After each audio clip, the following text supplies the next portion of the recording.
ಅಯೋಧ್ಯೆಯ ರಾಮ ಮಂದಿರದಲ್ಲಿ ನಡೆದಂತ ಹುಂಡಿ ಕಾಣಿಕೆ ಕಳ್ಳತನ ಕೇಸ್ನ ಬಳಿಕ ರಾಜ್ಯ ಸರ್ಕಾರ ಈಗ ಎಚ್ಚೆತ್ತುಕೊಂಡಿದೆ. ರಾಜ್ಯ ಸರ್ಕಾರದ ಮುಜರಾಯಿ ಇಲಾಖೆಯ ವ್ಯಾಪ್ತಿಗೆ ಬರುವಂತ ಎಲ್ಲ ದೇವಸ್ಥಾನಗಳಲ್ಲೂ ಕೂಡ ಸದ್ಯ ಸರ್ಕಾರ ಸಿಸಿಟಿವಿ ಹಾಕೋದಕ್ಕೆ ಮುಂದಾಗಿದೆ. ಅಲ್ಲಿ ರಾಮನ ಹುಂಡಿಗೆ ಕನ್ನ, ಇಲ್ಲಿ ರಾಜ್ಯ ಸರ್ಕಾರ ಎಚ್ಚೆತ್ತುಕೊಂಡಿದೆ. ದೇಗುಲದ ಎಲ್ಲ ಕಡೆ ಸಿಸಿಟಿವಿ ಕ್ಯಾಮೆರಾ ಅಳವಡಿಕೆಗೆ ನಿರ್ಧರಿಸಲಾಗಿದೆ.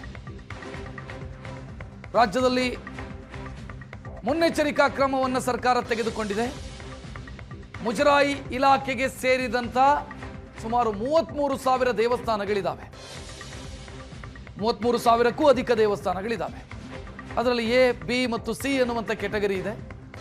ಸೊ ಅಂಥ ದೇವಸ್ಥಾನಗಳಲ್ಲಿ ಹುಂಡಿ ಕಾನ್ಸಂಟ್ರೇಟ್ ಮಾಡಿ ಸಿಸಿಟಿವಿ ಹಾಕೋದಕ್ಕೆ ಮತ್ತು ಹುಂಡಿ ಎಣಿಕೆ ಕಾರ್ಯ ನಡೆಯೋ ಸಂದರ್ಭದಲ್ಲೂ ಕೂಡ ಆ ಸ್ಥಳದಲ್ಲೂ ಕೂಡ ಸಿಸಿಟಿವಿ ಅಳವಡಿಕೆಗೆ ರಾಜ್ಯ ಸರ್ಕಾರ ಯೋಚನೆಯನ್ನ ಮಾಡಿರೋದು.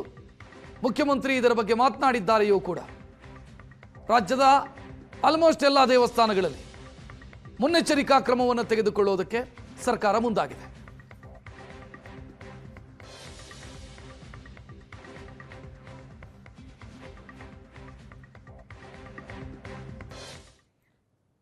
ಸರ್ಕಾರ ಯಾವ ರೀತಿ ಮುನ್ನೆಚ್ಚರಿಕಾ ಕ್ರಮವನ್ನು ತೆಗೆದುಕೊಳ್ಳುತ್ತೆ ಅನ್ನೋದನ್ನು ನೋಡಿದರೆ, ದೇಗುಲದ ಹುಂಡಿಗಳಿರುವಂಥ ಜಾಗ ಮತ್ತು ಹುಂಡಿ ಎಣಿಕೆಯ ಕಾರ್ಯ ನಡೆಯುವಂಥ ಸ್ಥಳ, ಇಲ್ಲಿ ಸಿಸಿಟಿವಿ ಅಳವಡಿಕೆಗೆ ಸರ್ಕಾರ ಮುಂದಾಗಿದೆ. ಇಷ್ಟೇ ಅಲ್ಲದೆ ಈ ಸಿಸಿಟಿವಿ ಜಿಲ್ಲಾ ಪೊಲೀಸ್ ವರಿಷ್ಠಾಧಿಕಾರಿ SP ಮತ್ತು DC ಕಚೇರಿಗೂ ಕೂಡ ಕನೆಕ್ಟ್ ಆಗೋ ರೀತಿಯಲ್ಲಿ ವ್ಯವಸ್ಥೆಯನ್ನು ಮಾಡಬೇಕು ಅಂತ ಬೆಳಗಾವಿಯಲ್ಲಿ ಮುಖ್ಯಮಂತ್ರಿ DK ಶಿವಕುಮಾರ್ ಆದೇಶ ಮಾಡಿದ್ದಾರೆ. DC ಕಚೇರಿಯಲ್ಲೂ ಕೂತು SP ಕಚೇರಿಯಲ್ಲೂ ಕೂತು ಆ DC ವ್ಯಾಪ್ತಿಗೆ ಬರುವಂಥ ದೇವಸ್ಥಾನಗಳಲ್ಲಿ ಅಲ್ಲಿ ಏನಾಗ್ತಿದೆ ಅನ್ನೋದನ್ನ ನೋಡೋದಕ್ಕೆ ಸಾಧ್ಯ ಆಗಬೇಕು ಅಂತ ಮುಖ್ಯಮಂತ್ರಿ ಆದೇಶ ಮಾಡಿದ್ದಾರೆ. ದೇವಸ್ಥಾನದ ಹುಂಡಿಗಳಿರುವಂಥ ಜಾಗ ಮತ್ತು ಹುಂಡಿ ಎಣಿಕೆ ನಡೆಯುವಂಥ ಸ್ಥಳ, ಈ ಎರಡೂ ಎಲ್ಲ ಕಡೆ ಸಿಸಿಟಿವಿ ಹಾಕಬೇಕು ಮತ್ತು ಅದು SP ಕಚೇರಿ ಮತ್ತು DC ಕಚೇರಿಯಲ್ಲಿ ನೋಡೋದಕ್ಕೆ ಆಗೋ ರೀತಿಯಲ್ಲಿ ಇರಬೇಕು ಅನ್ನೋ ಆದೇಶವನ್ನ ಮುಖ್ಯಮಂತ್ರಿ DK ಶಿವಕುಮಾರ್ ಮಾಡಿದರು.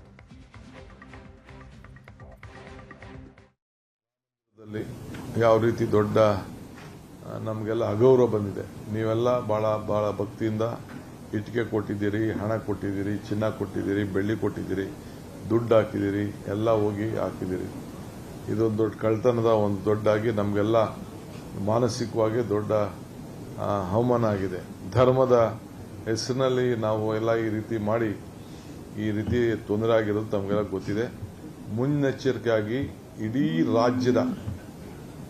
ರಾಜ್ಯದ ಎಲ್ಲ ನಮ್ಮ ಮುಜರಾಯಿ ದೇವಸ್ಥಾನಗಳಲ್ಲಿ ಕಡ್ಡಾಯವಾಗಿ ಆ ದೇವಸ್ಥಾನ ಒಳಗಡೆ ಗೋಲ್ಕದ ಎದುರುಗಡೆ CCTVಯನ್ನ ಅಳವಡಿಸಬೇಕು ಮತ್ತು ಆ CCTV ಕಲೆಕ್ಷನ್ ಓಪನ್ ಮಾಡೋಂಥ ಜಾಗ, ಹಣ ತೆಗೆಯುವಂಥ ಜಾಗ, ಹಣ ಎಣಿಸುವಂಥ ಜಾಗ ಎಲ್ಲ ಕೂಡ ಪೊಲೀಸು SP ಕಚೇರಿಗೆ ಅಲ್ಲಿ ಆ ಸಂಬಂಧಪಟ್ಟಂತ ತಾಲೂಕು ಸರ್ಕಲ್ ಇನ್ಸ್ಪೆಕ್ಟರ್ ಕಚೇರಿಗಾಗಲಿ ನೇರವಾಗಿ ಮತ್ತು ಡೆಪ್ಟಿ ಕಮಿಷನರ್ ಕಚೇರಿಗಳಿಗೆ ಒಂದು ಲೈನ್ ಅನ್ನ ನಮ್ಮಲ್ಲಿ ಯಾವ ರೀತಿ ಕಂಟ್ರೋಲ್ ರೂಮ್ ಇಟ್ಕೊಂಡಿರ್ತೀವಿ ತಾವೆಲ್ಲ ಗಮನಿಸಿದಿರಿ.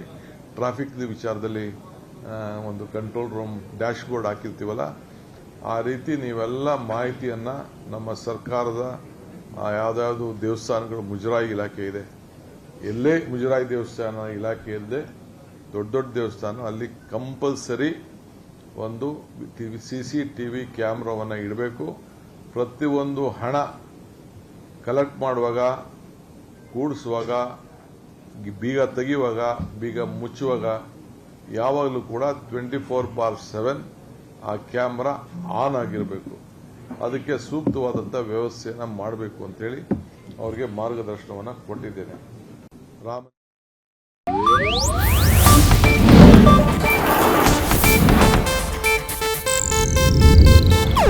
ಇದು ಏಷ್ಯಾನೆಟ್ ನ್ಯೂಸ್ ನೆಟ್ವರ್ಕ್ ಪ್ರಸ್ತುತಿ.